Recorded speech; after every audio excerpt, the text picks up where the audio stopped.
l'augmentation des prix tape fort dans votre portefeuille. Et que fait le gouvernement? Rien. J'ai une bonne nouvelle pour vous, j'ai trouvé 7 milliards.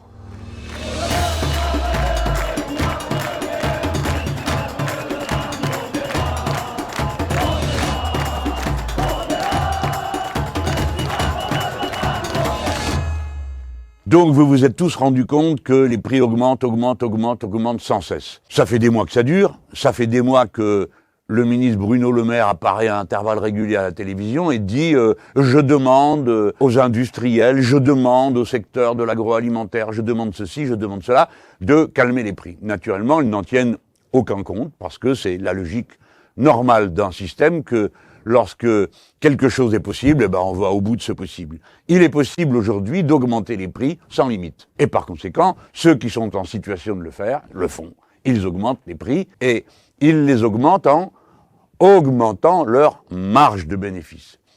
Et ce sont ces marges qui créent l'inflation. Il n'y a pas d'augmentation des matières premières ou des coûts de transformation qui justifient le niveau d'augmentation des prix que tout le monde constate. C'est donc de la pure spéculation qui enrichit considérablement quelques groupes qui n'ont, comme d'habitude, ni morale, ni aucun respect pour la population, ses besoins. Le nombre de gens qui ne peut plus se nourrir correctement ou même se nourrir tout simplement augmente. Le nombre d'enfants qui n'ont pas le matériel pour aller à l'école augmente, etc., etc. Et les prix à la pompe continue à osciller autour des 2 € le litre quand ça ne le dépasse pas. Et c'est là que le gouvernement a trouvé une mesure, à part ses vaines prières, une mesure pour la rentrée. Eh bien, il permet de vendre à perte. Naturellement, personne ne comprend rien et tout le monde se demande comment on peut vendre à perte. Eh bien, je vais vous expliquer en un mot commençant ce que c'est. La vente à perte, c'est le moyen pour les grandes surfaces de baisser le prix de l'essence qu'elles vous vendent à la pompe et en augmentant par-ci par-là les prix des autres produits que vous irez acheter parce que vous commencez par passer à la pompe vu que ça coûte moins cher. Voilà. Autrement dit, vendre à perte est une mesure qui ne favorise que les grandes surfaces et naturellement détruira toutes ces petites stations essence qui existent de tous côtés et qui sont si pratiques en plus de faire vivre ceux qui les font fonctionner, mais qui sont dans la vie de la ville si utiles à notre existence quotidienne pour ceux qui ont une voiture ou qui vivent dans des villes où il y a peu de transports en commun, ce qui est le cas en grand nombre de villes. Voilà donc la seule idée de ce gouvernement. Alors, on en a proposé. Comment faire face à ça?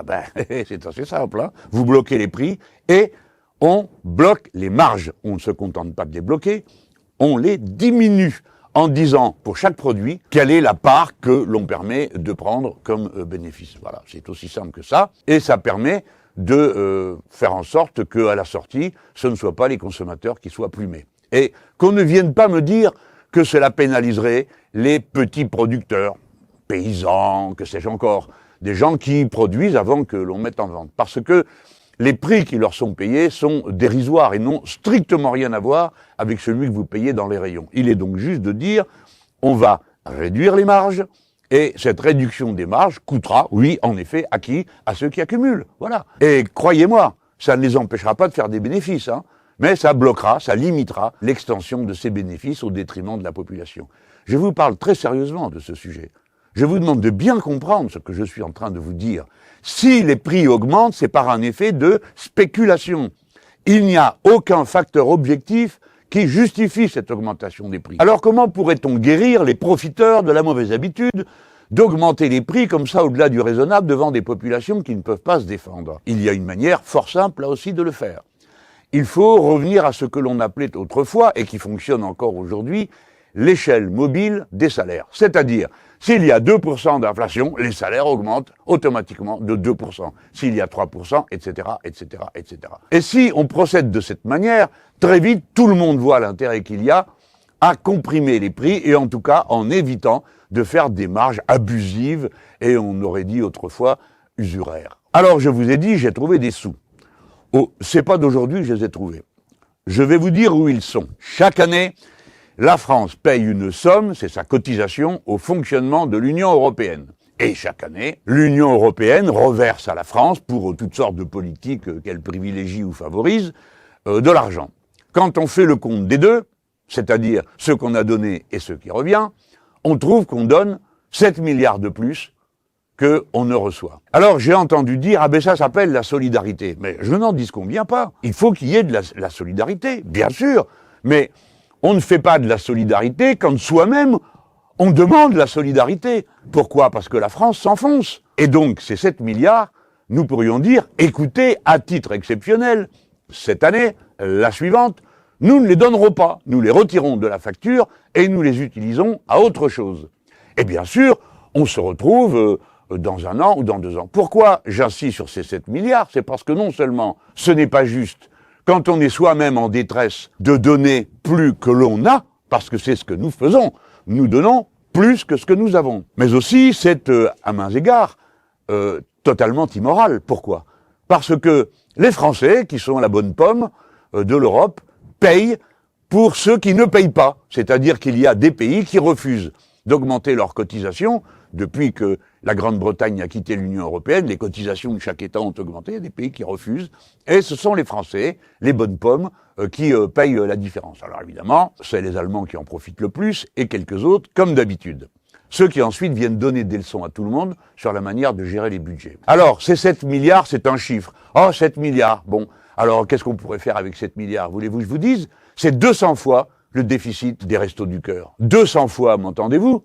Alors, le problème serait réglé. Aujourd'hui, nous avons un problème de harcèlement scolaire. Tout le monde dit, sauf ceux qui n'ont pas beaucoup réfléchi, la solution, ce serait de punir. Oui, faut punir, bien sûr, ça va de soi, les harceleurs. Mais c'est pas la solution.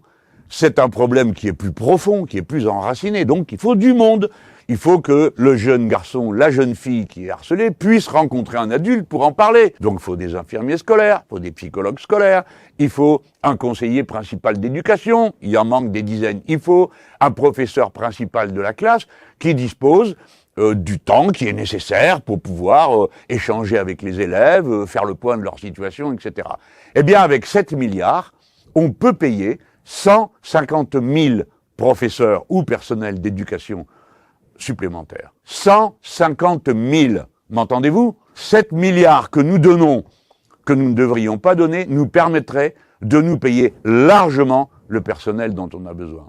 Alors on pourrait partager cette somme de 7 milliards. Par exemple, si l'on donnait à tous les jeunes gens qui sont inscrits à l'université, pour qu'ils puissent travailler et seulement travailler leurs études, préparer leur avenir de cette manière, et non pas partager leur temps entre les boulots, qui normalement devraient pouvoir être faits par d'autres, et l'université.